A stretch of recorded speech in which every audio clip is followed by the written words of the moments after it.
Hey everyone, this is MJ. Welcome to my channel, or welcome back if you are a subscriber, and welcome if you are brand new. In today's video, we are going to tackle the hot topic going around reading pet peeves. Ones that I have and ones that I have overcome. Stay tuned. And remember to like this video and subscribe to my channel for future content if you are enjoying it. I would appreciate it. Okay, so this video started as a video from the channel Nick Stewart. Nick Stewart did his reading pet peeves, ones that he has and ones that he has overcome. And then Steve Donahue did a response. Micah Cummins did a response. I saw Criminali's response. So I'm not doing a response, I'm just going to talk about it, what mine are. So reading pet peeves that I currently have about my own personal reading habits. So the first is I tend to avoid all spoilers. When I go into a book, if a book is recommended, I will immediately go to my library and put a hold on it. Watson. So there's a lot of instances where I have purchased books or downloaded books not knowing anything about the book until I start reading it. And I think there's a part of me that really likes that, but then there's a part of me that's really irritated with that because I am the type of person that likes to go down an information rabbit hole. I like finding out details about things. I like getting as much information as possible about a topic, about a subject, and then making a decision. So for me to open up a book blind kind of and start it seems a little outside of my character, but for some reason it's a habit that I do have. Related to that, another pet peeve that I have is I am influenced by others. So if someone talks about a book, if someone I ask them what they're reading and they tell me, if there's a book that is mentioned, I will immediately run to my library apps and I will put that book in a hold or request it from the library. Then when it comes through a couple weeks later, I have zero recollection as to who, you wanna come up? Come here. Watson's here. As to who recommended it, where I heard about it, and that is really starting to bother me, and that tells me that I need to start writing stuff down because, you know, if I'm going to enjoy the book, I want to give that person maybe some feedback or thank them for their recommendation or something. But it's happening more and more often since I've been on Booktube, and it really is a peeve. It's something that I need to fix. So I'm going to have to start like keeping a notebook and writing down that's Watson, who's telling me about books. The last pet peeve that I have about my habits is I'm extremely careful with my hardcovers. Any of my books that I get from a library sale, from Book of the Month, the dust jackets, he's laying down. The dust jackets have to be removed. No pen, no pencil, no dog ear. Just has to remain pristine. I want to make sure that the book is returned the same way that I started it. So yeah, so keeping a book pristine, no page marks, no pen, no pencil, no beverage marks, no spine breaking. I like the spine intact. No loose pages, nothing like that. That is a peeve of mine. I want to make sure that everything is pristine. I don't think I'll ever break that one. Okay, now let's talk about pet peeves that I have overcome.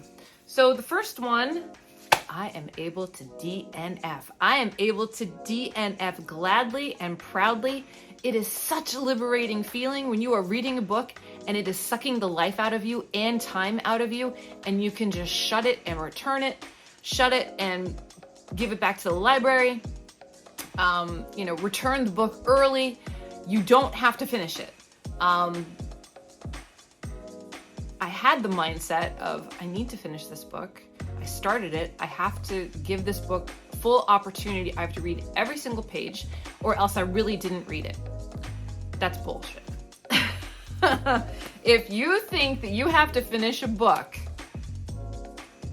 you need to take a look at what other books lie ahead for you and look at how you want to use your time wisely. Me reading a book that does not spark joy, that does not spark interest, does not serve me at all, I will close it, put it away. I will put it on my GoodReads shelf. I have a GoodReads shelf that is specifically for never to open again, and those are DNFs. Now, there is one DNF that I recently repurchased that I'm thinking about giving another chance. And simply because I think I'm in a different point in my life and I want to give it another opportunity. I'm okay with that. But going in, reading a book, giving it 50 to 75 pages, not jiving with you, not gelling with you, close it, put it away, move on to the next. There is nothing wrong with that. That is an empowering feeling as a reader.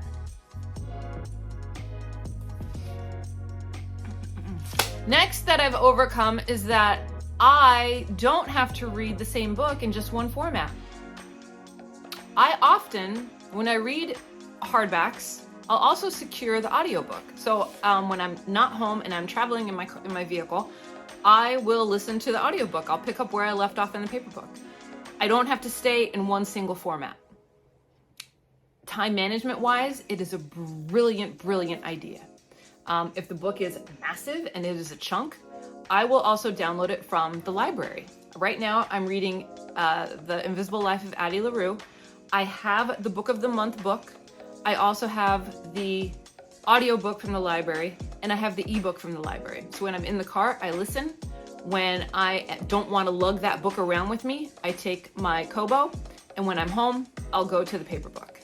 So that is one thing I've absolutely overcome. You don't have to stick to one single format for reading. And let's see. Oh, the last, you don't have to read one book at a time. Don't be silly. Do you watch one television series at a time? Do you watch all episodes of that same series in order until you finish from beginning to end? No. Some people will watch an episode of this show, then they'll switch to an episode of this show, then they'll switch to a movie, etc., etc. Books for me in my mind is the same thing. All I'm doing is changing my focus from one television show to another. So I'm going from, I don't know, give me an example. I'm going from a Housewives show to Friends, okay? It's two different genres, one scripted, one's reality. The same with books. One's fiction, one's nonfiction. It doesn't matter. I can separate that. And how I do it is I'll usually have one book in the morning for morning reading, also one book in the evening for evening reading. Try it out. See if it works for you. Do not be afraid to pick up more than one book. Sometimes I'll do 3 books. On a crazy month, maybe I'll have 4 going, but usually it's just 2 at the same time, usually. And the last, I'm gonna put one more in here. The last thing that I've overcome with reading is eliminating the excuse that I don't have time to read. If something is important in your life, you have to make it a priority. And things that you make a priority, you make time for. So for me personally, if I'm waking up to go to the gym at 20 after 5, I have no problem waking up at 4, having a cup of coffee, having a protein snack, reading until 5:30, from 4 till 5:30. I get an hour and a half in of complete pure silence, some quality time with my dog, and a couple chapters done. And it feels so good because by nighttime after dinner, maybe I'll get a couple pages in, but usually I'm wiped and I'm ready to go to sleep. But by making extra time in the morning, setting it aside just for that dedicated task, dedicated enjoyment, whatever you want to call it, works for me. So if there's something in your life that you want to give more priority to, whether it's reading, whether it's fitness, whether it's crocheting, yoga, anything like that, meditating, you have to make the time in your schedule. If you have to sacrifice and wake up earlier, so be it. Sleep when you're dead.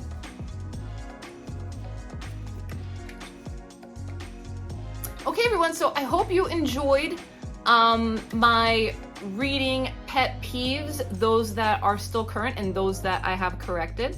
Let me know in the comment section down below. Do you share any of the similar pet peeves? Have you corrected any of the similar pet peeves? Are you interested in tackling this topic for a video? Let me know in the comment section down below. And as always, I hope you are all remaining safe and doing well. Make sure you are taking care of yourself so you can take care of others. And I will see you in my next videos. So until next time, everyone, goodbye for now.